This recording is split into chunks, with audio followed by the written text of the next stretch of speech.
So I recently went on holiday, and the reason why this is my background is because, short of having sand or coconuts or something, I thought I would have these beautiful lessons that I bought on the beach as my background. Aren't they gorgeous? So beautiful. Actually, I should turn them the right way around. I don't know what they say though, but it's all in Kiswahili. Anyway, so I went on holiday and I was really excited. I went a couple of weeks ago. No, I lie. Yeah, well, I traveled a couple of weeks ago and I was really excited to be using cloth pads for my first ever holiday. And the morning of my holiday, I decided to rush to the shops and buy some last minute Christmas presents because lastminute.com. And I had a car accident. So it wasn't bad. My car is, I wasn't injured, but my car's not in great shape. But because of that, I was really late to get ready. So basically, I never pack until the last minute. I'm just a last minute person. I can't help it. And I hadn't packed the night before, even though I had intended to, but that's because we have some friends who are staying from out of the country and it's just been hectic. So I had said I was going to pack in the morning, and then in the morning when I woke up, I actually went to work, and then I had the last minute shopping. So I was rushing home to pack, and I had this accident, and I did not realize, but when you have an accident here in Kenya, it is the most drawn out, convoluted. I don't know how it is in other countries, but it's just crazy. And so we ended up, by the time the police came to the scene, and the lady and I, she was like an old lady. She was really nice. We'd already agreed and everything. It was fine. There was no kind of arguing or anything like that. But by the time the police came to the scene, and then we got the cars towed to the police station, which is a requirement. I don't even know. And then we got had to sign all the papers and blah, blah, blah. It was 1:22 when I was leaving the police station, and my car to pick me up to go to the taxi to the airport was coming at 1 p.m. So I got home, and luckily my sister had been there in the morning, and she had just pulled out some clothes and stuff and put them on the bed, and I literally just did supermarket sweep style. I just went and I just chucked everything in my bag and I ran off. So because of this, I forgot my wet bag, which was the only thing I had pre-packed before the night before, because I was just super excited. I had so many Christmas pads and stuff that I wanted to wear, so I forgot it. And I've been on holiday before with a cup, but I've never been on holiday with just cloth pads. I wasn't planning to just carry cloth pads. I was going to carry a cup, but use a cup and cloth pads at the same time. Anyway, so I didn't even realize because the whole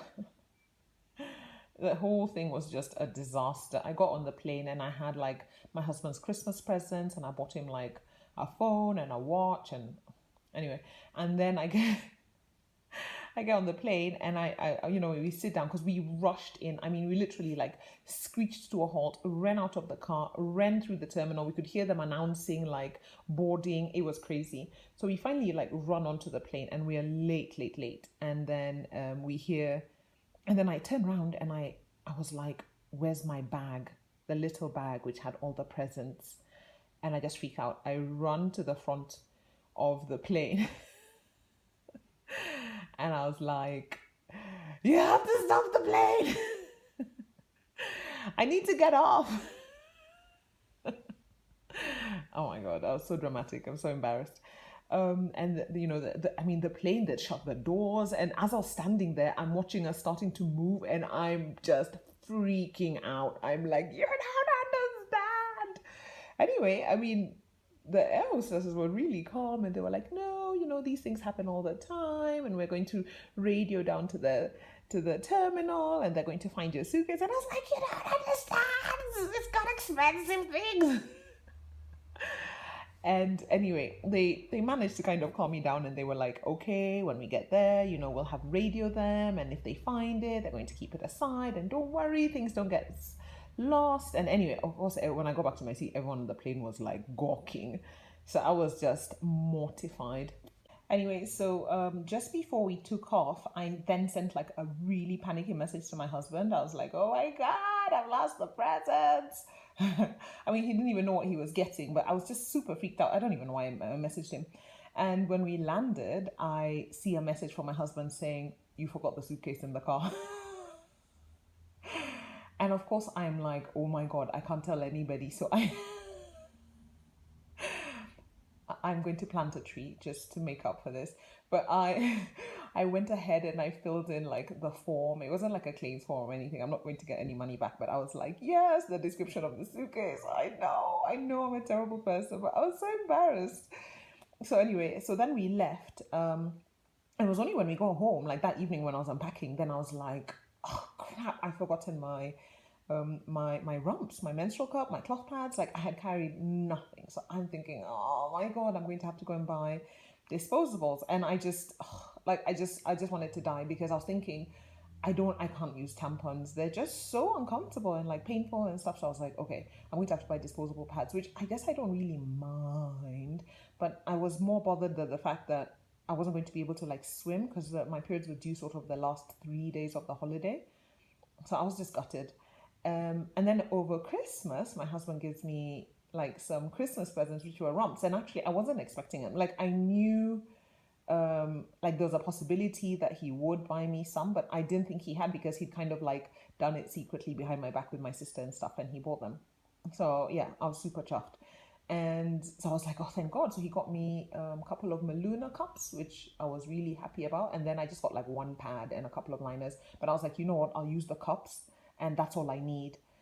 And then my cousin later on decided that she was going to come on holiday as well, but closer to the end of my period. So I told her, please go to my house and pick up my cup. So I would have sent her for rumps, but I didn't know where the bag was. And I didn't want to have to go through the whole, like her going through the ones that I have and then saying, no, not that 10-inch, the other 10-inch with the narrower gusset. And no, not that floral, the other floral, like just crazy stuff. So I was just like, ugh, just, pass by my house, it's a drawer, in that drawer you'll find this cup, and that was it. So she brought it and I was like, yay, at least I knew that I could use that, and then I could use like the couple of pads or whatever it was that my husband brought me.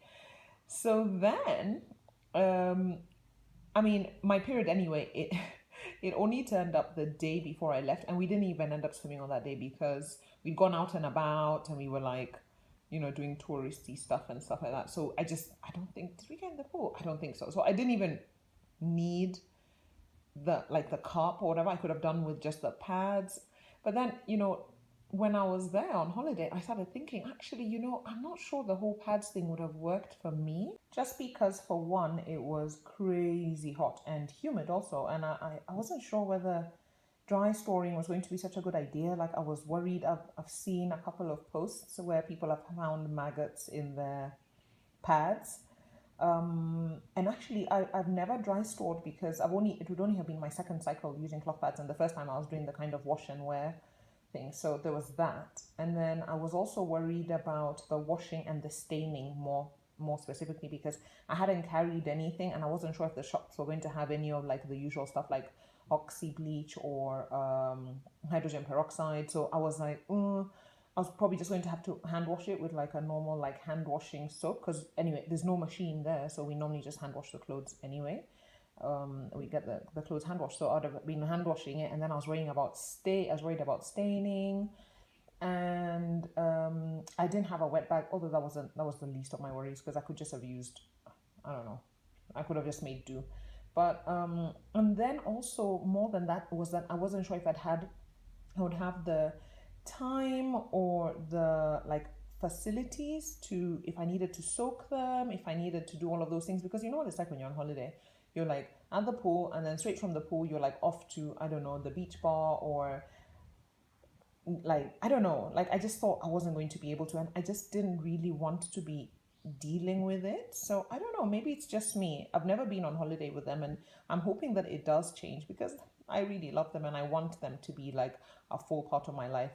But yeah, so that in hindsight, I was like, actually, it worked out fine that I didn't have them. I used my cup on the day that I was the day before my holiday and the day that I was traveling. And then when I got home, I used some pads. So actually, the whole thing worked out really well. It could have been a disaster, and I thought it was going to be. But it also gave me some food for thought about what I would do on my next holiday and whether I would actually even consider carrying them. I would definitely carry liners because liners are super easy, but I'm not sure that I would use like full on pads. So, yeah, that's my holiday rump story. I hope you've enjoyed my view of my lessos. I love them. They're so nice. Actually, let me try and see if we can figure out the meaning. My Swahili is, this Swahili is like crazy, crazy hard. Mdaku hapati langu. I don't know what that means. Okay. And this one says, Pendo wa kweli hauna mwisho. Oh, that's lovely. It means real love has no end. Isn't that nice? And then the last one is sichoki kuvumilia mja ni mwenye imani. I think it means I would never get tired of like persevering. Love mja ni mwenye imani. Persevering with, it's something to do with love. So I will never get tired of like doing things for the one I love. Something like that. I don't know. Okay, if anybody knows, let me know. Thank you for watching.